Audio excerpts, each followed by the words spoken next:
Just by way of introduction, we're very, very proud of our links with American law schools, and we've been taking interns now for at least 10 years from Northeastern, William and Mary, Loyola, Los Angeles, and of course Suffolk in beautiful downtown Boston.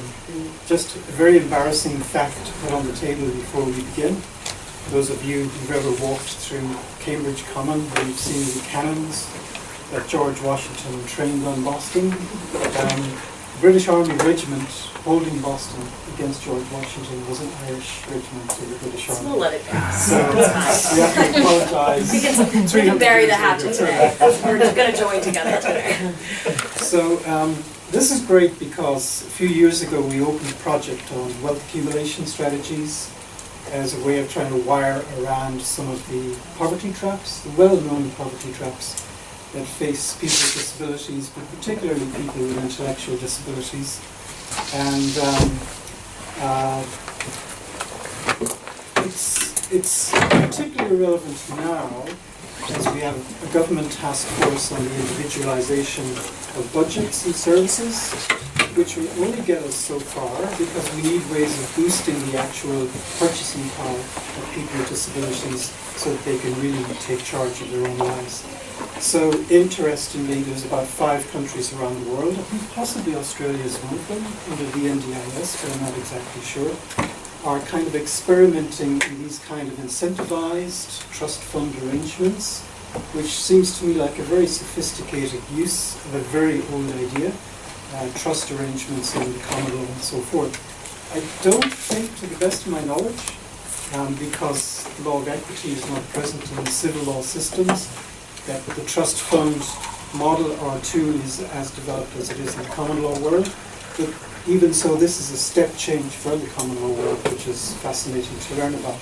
So MacKenzie has done many things while she's been here, but she's volunteered to update our work, particularly on the US ABLE legislation. So over to you, Kim. Okay, awesome. So thank you everybody for being here today. This is awesome.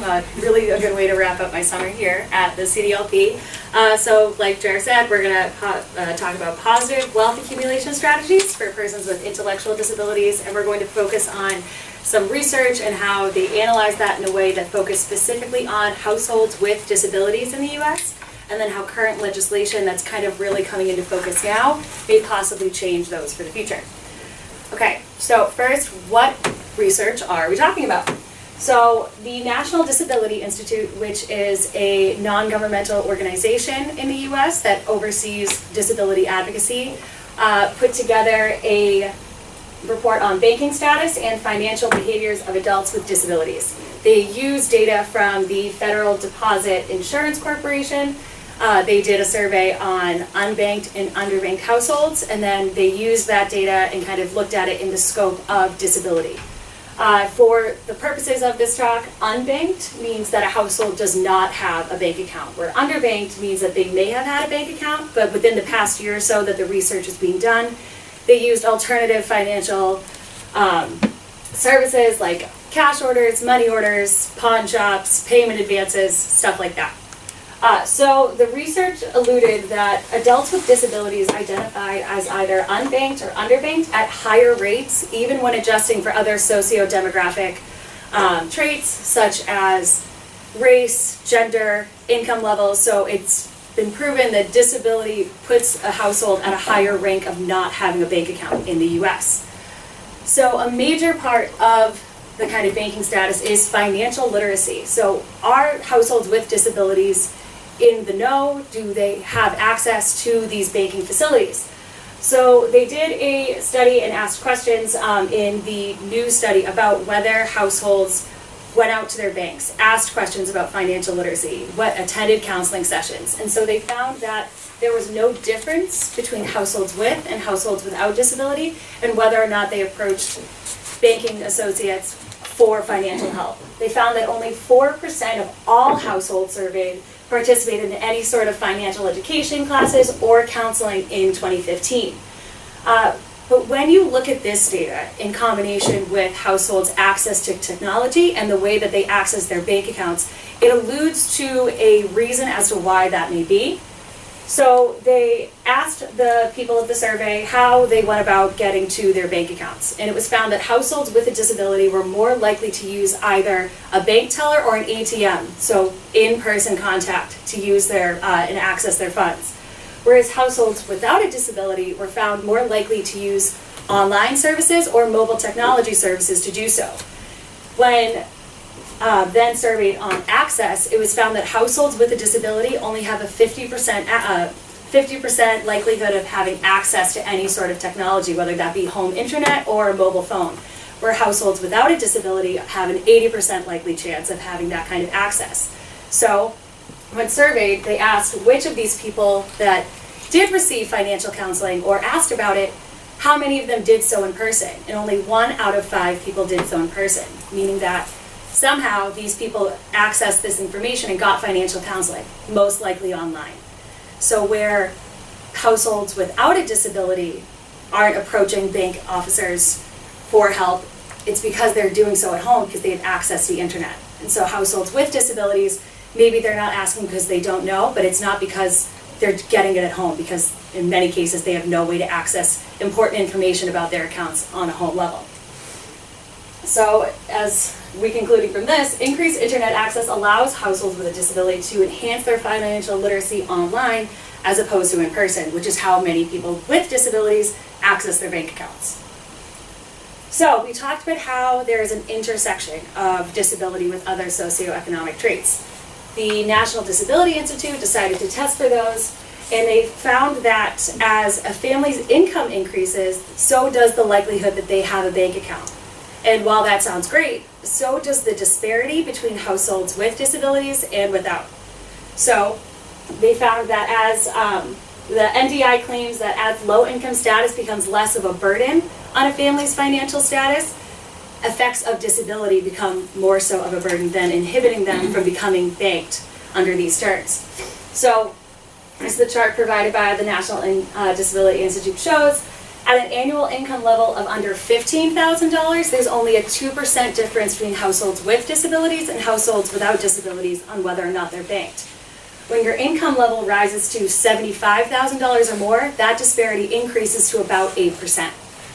So NDI then controlled for different socioeconomic traits such as race and gender and what kind of educational levels they had, and they found that 1/3 of the observed gap in banking rates between households with disabilities and without disabilities is due strictly to disability rather than other socioeconomic traits. And then they continued the study and checked between different kinds of disability, and they found that there was no discernible difference between one sort of disability infringing on a family's financial stability more so than the other. So the quantitative research shows that adults with a disability are at a higher probability of being unbanked or underbanked in relation to an individual with an identical socioeconomic demographic. So why is that? What are the key banking issues that we're seeing in many of these individuals? So the survey accounted for that, and they asked individuals who were unbanked why. So persons with disabilities cited at 66% that they don't have enough money to open an account. And then underneath that, the second highest level was that they don't trust the banking system as it is. So they also, for the people that weren't banked at the time, they asked them about their prior banking history and their future banking history and said, do you plan on opening a bank account in the future? And an overwhelming majority said no, that they have no plans of moving their money from wherever it is now and putting it into a safer trust. In the United States, you can either open a savings account, a checking account, or both. And the statistics show that households with a disability are more likely to only choose one or the other rather than both, which tremendously decreases the amount of financial stability they have.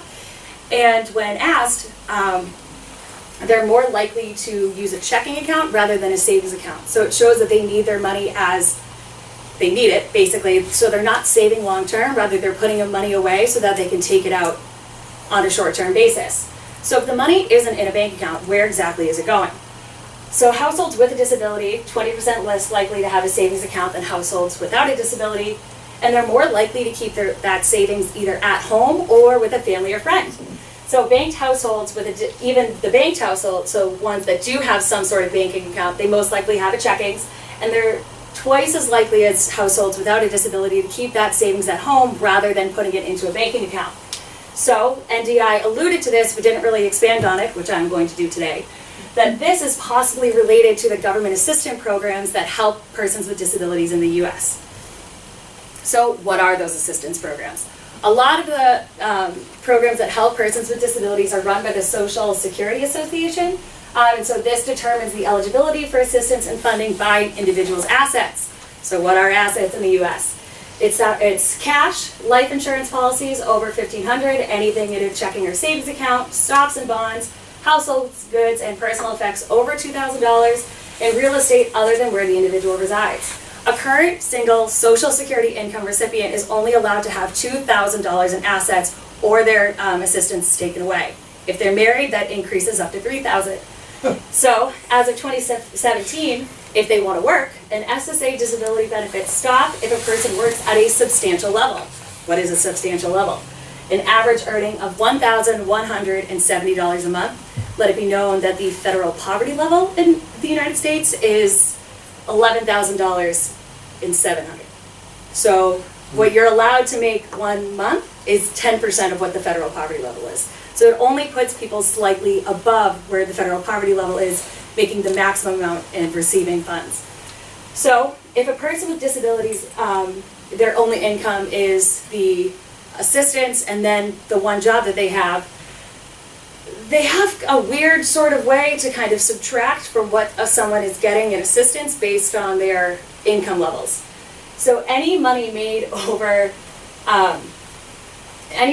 their job, they're not going to count the first $85 of monthly earnings.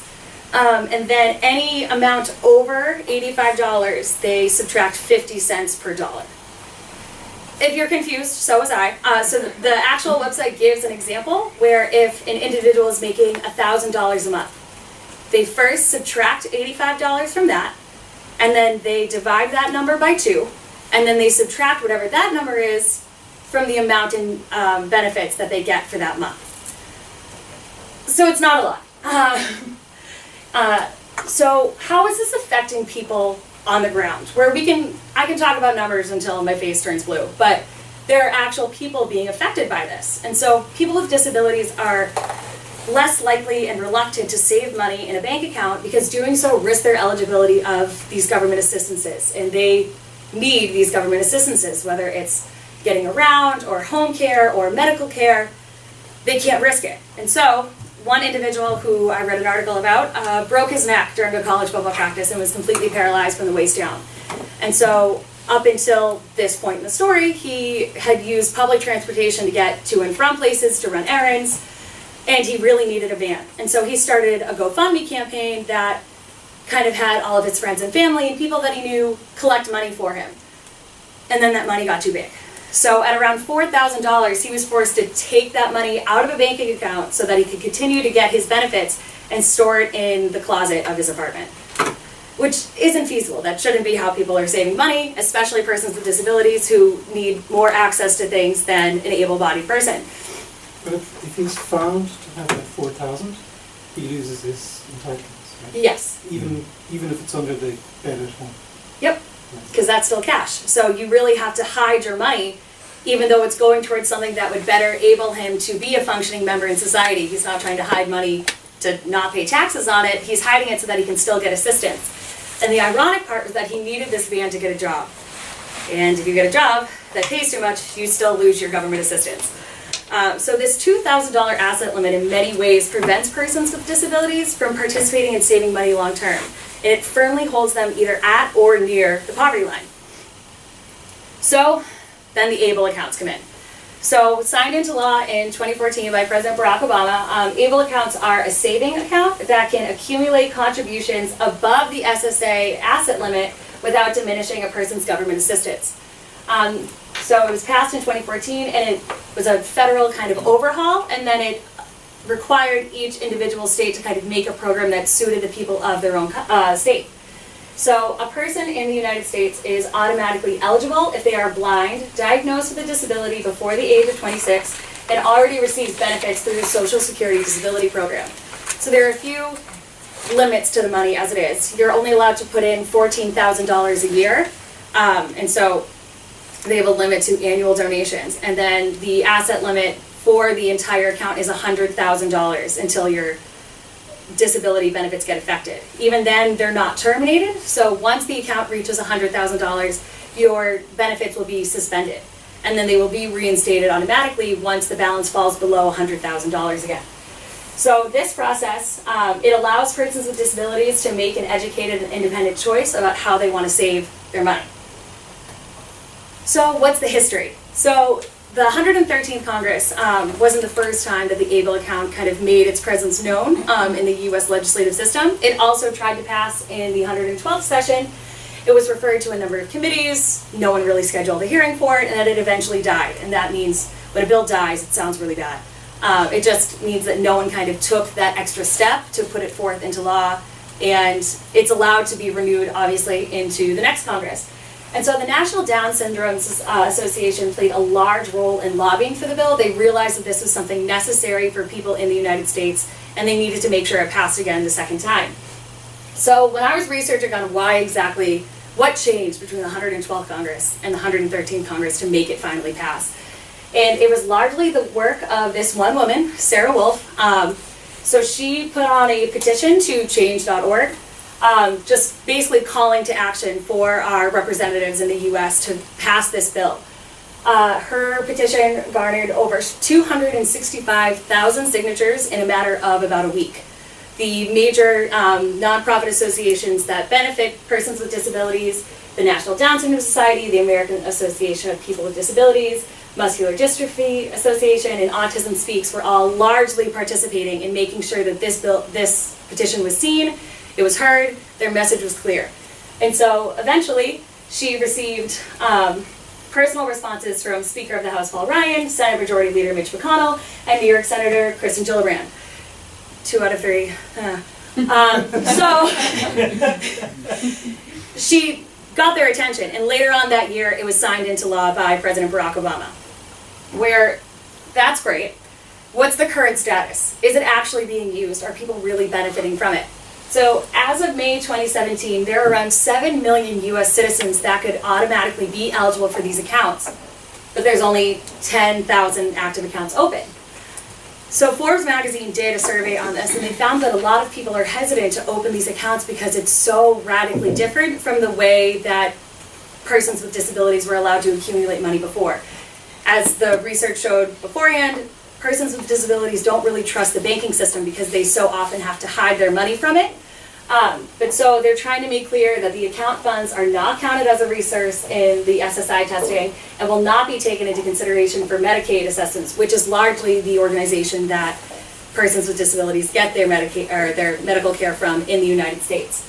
So ABLE account users have access to free checking, bill pay, a debit card, and reimbursement for any ATM fees.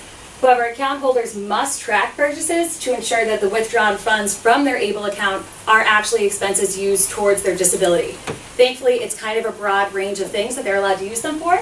Eligible expenses can include medical and dental care, education, community-based supports, home care assistance, employment training, assistive technology, housing, and transportation. So there are definitely a lot of things that these funds can be put towards that make it easier for a person with disabilities to really kind of include themselves in daily life.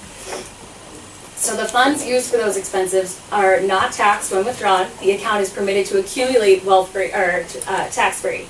So financial advisors are actually now recommending ABLE accounts to their clients with disabilities to ensure financial independence and continued support even after their caretakers or parents may pass on. So this is the website that people can use when they want to compare. So just because you live in one state does not mean that you have to use that state's ABLE account. Persons with disabilities can actually shop around and look at different states and kind of compare and contrast which program might be best for them. There are certain states, like I randomly picked Massachusetts, Kentucky, and Minnesota. Kentucky is one of the, I think, 5 states that does not allow people from outside the state to use their ABLE account.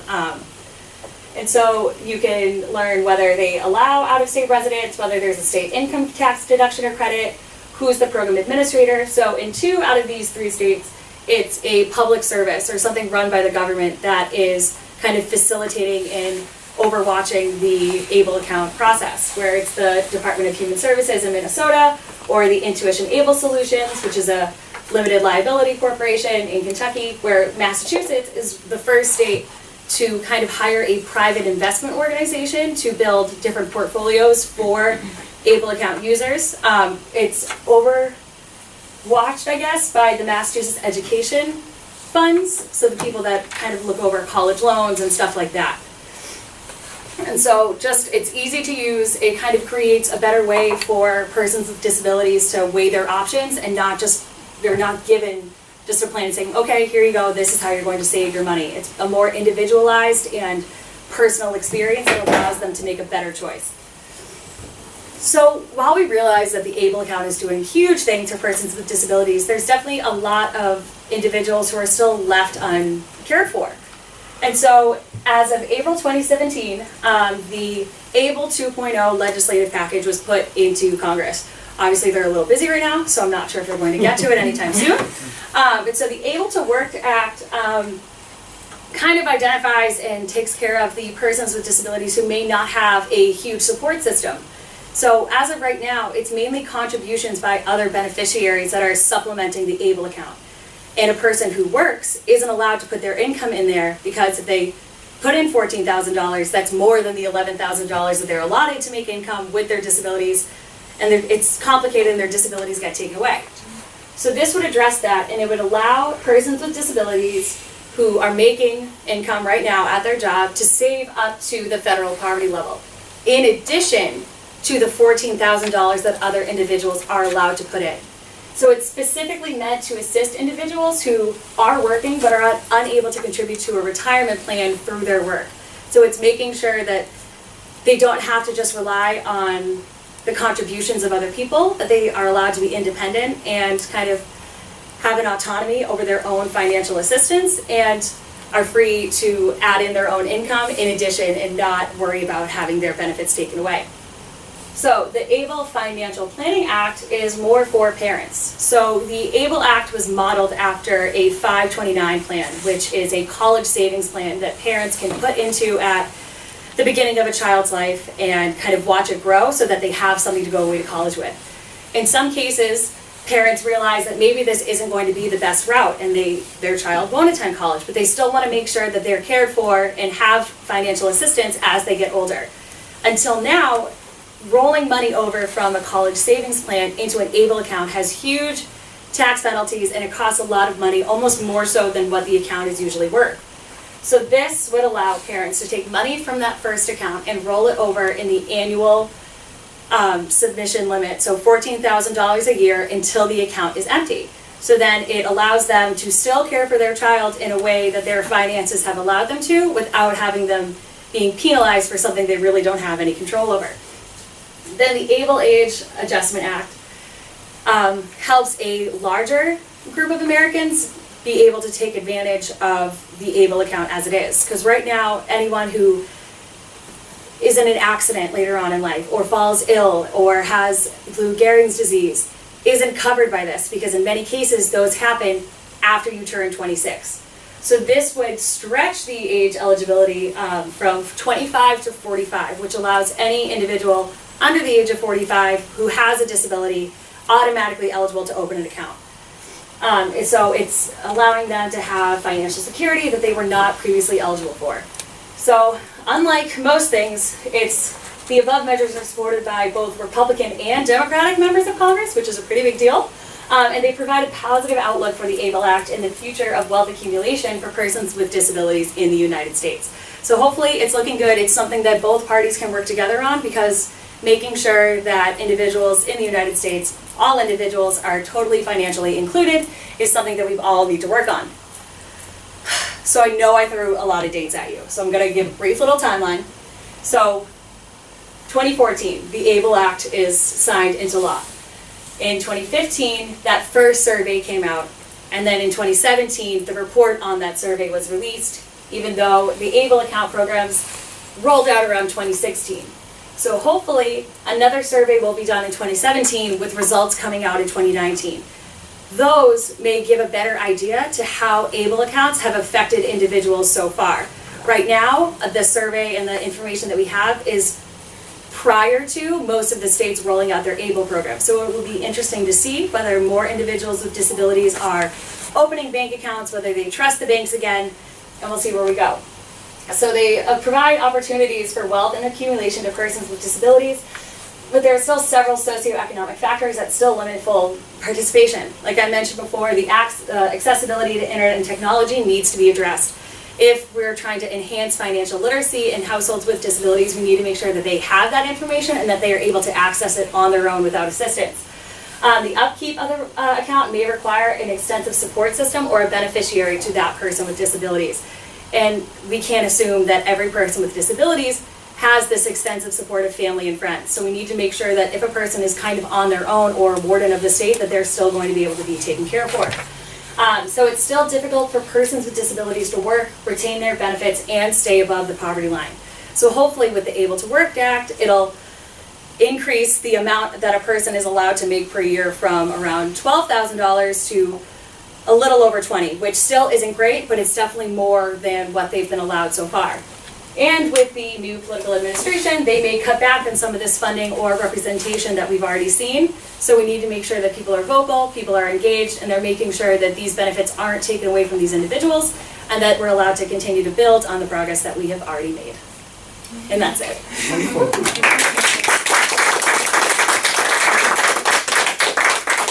If you have questions or if you want a copy of the slides, please, I'll write your email down and I can Yeah, we send can them out send to it you. around, no problem. Just